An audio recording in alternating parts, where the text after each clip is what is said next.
monde, j'espère que vous allez bien. Je vous retrouve aujourd'hui dans cette nouvelle vidéo. Oui, je sais, vous avez le droit de m'engueuler, de me punir, de tout ce que vous voulez, parce que ça fait 2 mois que je vous ai pas posté de point lecture. Je m'excuse. En fait, tout simplement parce que j'avais pas spécialement lu, j'avais pas spécialement le temps et tout avec les cours, etc. Donc voilà. Mais dernièrement, j'ai plutôt bien lu, du coup, j'ai décidé de vous faire ce petit point lecture, voilà. Parce que oui, je suis une youtubeuse qui aime lire. Oui, ça existe.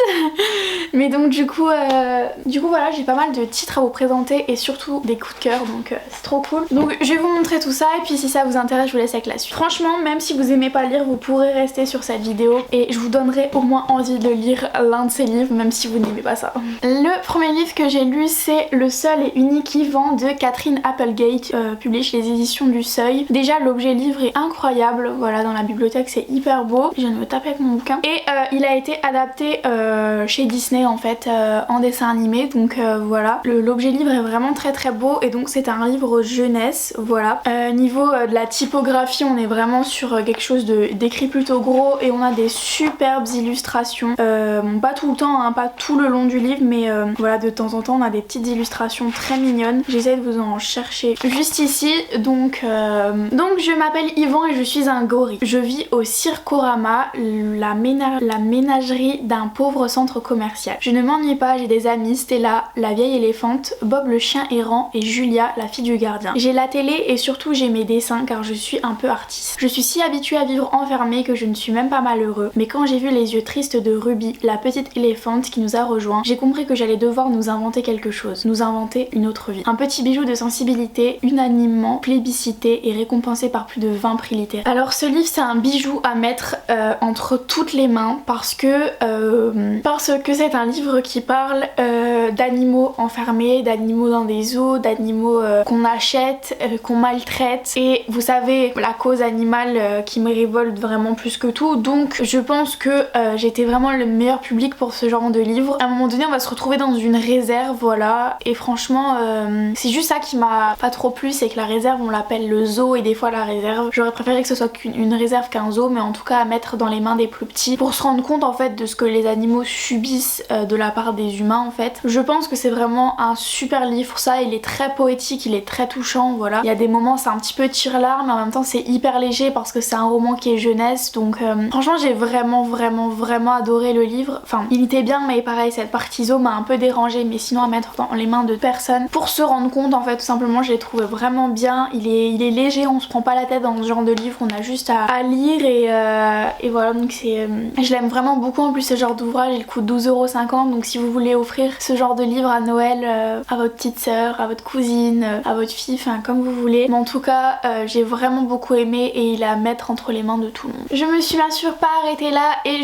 j'ai lu en fait le deuxième tome, donc cette fois-ci c'est Le seul et unique Bob, voilà, de la même autrice. Donc dans cette histoire on se retrouve dans la peau du gorille Yvan, et comme vous l'avez lu dans le résumé, on a un petit chien qui s'appelle Bob, et donc là on se retrouve dans la peau du petit chien, donc pareil hein, les livres magnifiques dans la bibliothèque. Donc moi c'est Bob, je suis un peu chihuahua sur les bords, mais ça ne veut pas dire que je suis un gentil toutou de salon. Aujourd'hui j'ai la belle vie, un lit douillet et des croquettes à volonté. Mais autrefois j'étais un chien errant, un vrai dur. Alors quand un ouragan menace ma famille d'adoption et mes amis du zoo, Yvan et Ruby, ni une ni deux, je pars à leur rescousse. Pas question de laisser la pluie et le vent détruire mon bonheur. Seulement je n'avais pas prévu que l'ouragan serait assez puissant pour tout emporter. Les aventures rocobolanques du meilleur ami d'Yvan, le gorille très sensible, du seul et unique. Ce livre je l'ai préféré au premier, celui-ci était plus touchant mais celui-ci je l'ai adoré parce que celui-ci aussi était touchant, ils sont un peu tire-larme tous les deux, ils vont très bien ensemble je trouve. Il n'y en a pas un meilleur que l'autre, mais celui-ci je l'ai préféré parce que j'adore les chiens, voilà, que je suis fan de chiens tout simplement et que mon rêve c'est d'avoir un chien, et du coup d'être dans la peau d'un petit toutou c'était trop mignon et vraiment c'était hyper cool, la fin est trop belle, l'histoire est vraiment cool, donc franchement je vous conseille hein, ces livres là ils sont vraiment géniaux, et d'être dans la peau d'animaux qui subissent en fait ça, bah, c'est beaucoup mieux, beaucoup plus beau en fait à lire et touchant, et du coup ça fait apparaître une certaine sensibilité, donc non franchement j'ai beaucoup aimé, mis à part du coup le contexte de zoo. Vous savez que je suis complètement anti-zoo, mais voilà. Ensuite on va passer sur un énorme coup de cœur, je pense que ça aurait pu dépasser Hunger Games qui est mon livre préféré. J'ai lu De l'autre côté du mythe, Ariadne de Flora Boukri, publié chez les éditions Gulfstream. Alors déjà le livre il vaut 15 €, c'est une pépite, c'est magnifique. Donc en fait ce livre j'étais pas trop attirée en fait par la mythologie grecque, et ma prof de français nous a parlé en fait du mythe en fait du Minotaure dans un cours et je me suis dit moi j'ai un livre là-dessus à la maison, je suis sûre de ça. Et j'ai vu quoi? Le Minotaure sur le livre. Et donc du coup je me suis dit comment la prof l'a raconté, j'avais très envie de le lire et donc du coup je l'ai découvert et je l'ai mangé en une nuit. Maintes fois on a raconté que jeune et naïve, j'offris mon aide au valeureux Théseus contre sa promesse de m'épouser avant d'être lâchement abandonnée par mon héros. Ceux-là veulent me réduire, ceux-là veulent me réduire. Moi, Ariadné, à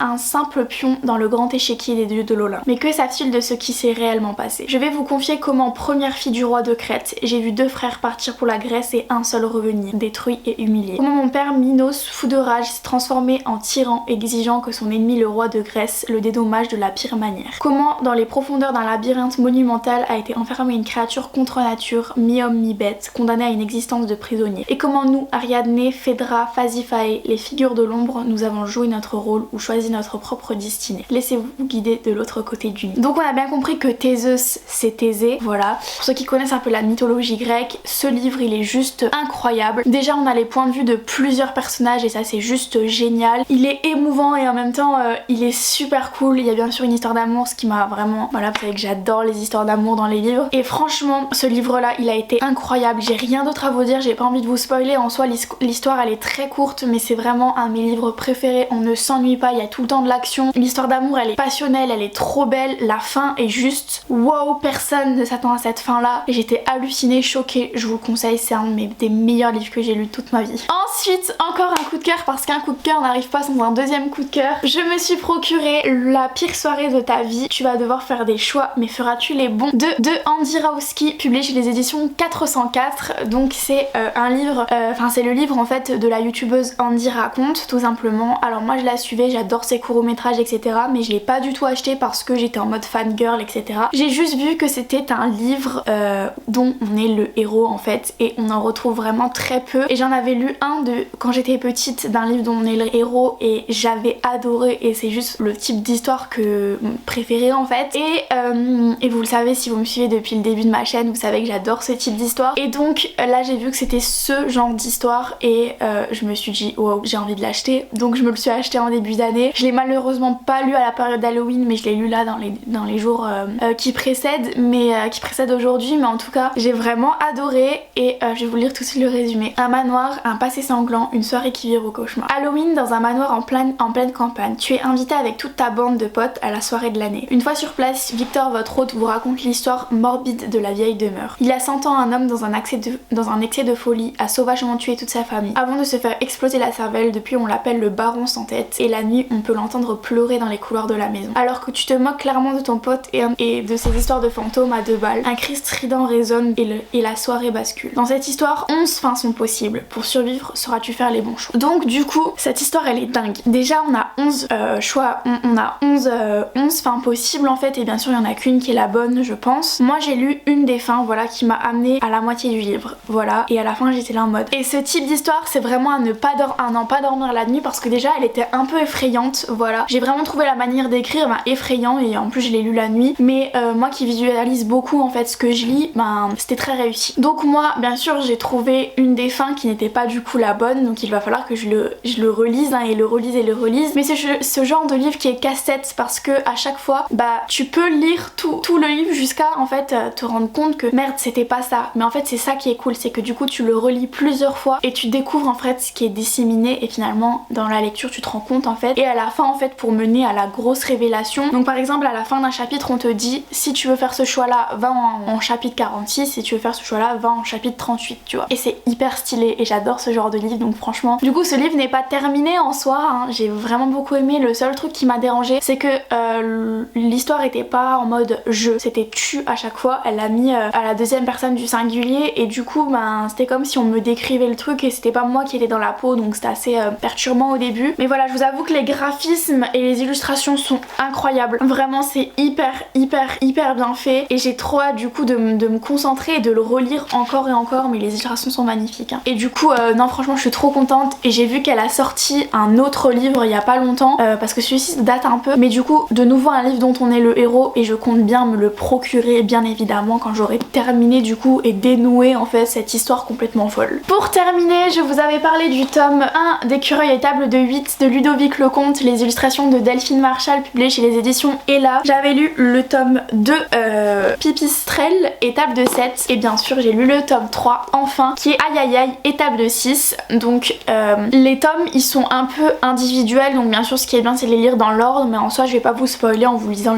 le résumé du numéro 3. Ta maman a peur dans le noir. Tu dois lui tenir la main pour traverser un cimetière en pleine nuit. Elle ne connaît pas sa table 6 par cœur. Ta maman a peur des aïe aïe et crie des ouïe ouïe lorsqu'on lui fait une piqûre. Alors ce livre est pour elle, rien que pour elle. Toi tu n'auras pas le droit de le lire sur... Donc du coup je sais pas où on s'est arrêté parce que ma caméra a coupé, mais en tout cas voilà pour les histoires. Vous savez que j'ai eu un énorme coup de cœur pour le tome 1. J'avais beaucoup aimé le tome 2 et le tome 3 j'ai pas spécialement aimé, franchement voilà il était cool, la fin était très bien mais voilà il était pas non plus oufissime. J'ai préféré les autres tomes et mais en tout cas il était vraiment bien. Ce que j'adore dans les histoires de Ludovic Lecomte c'est qu'il intervient avec les personnages, c'est comme si ces personnages étaient vivants en fait. On a de multiples illustrations, hein. Delphine Marshall elle est très forte niveau illustration et on a différents types de police. C'est un livre un peu interactif où pareil il apprend aux enfants en fait par exemple la table de 6, des mots écrits etc.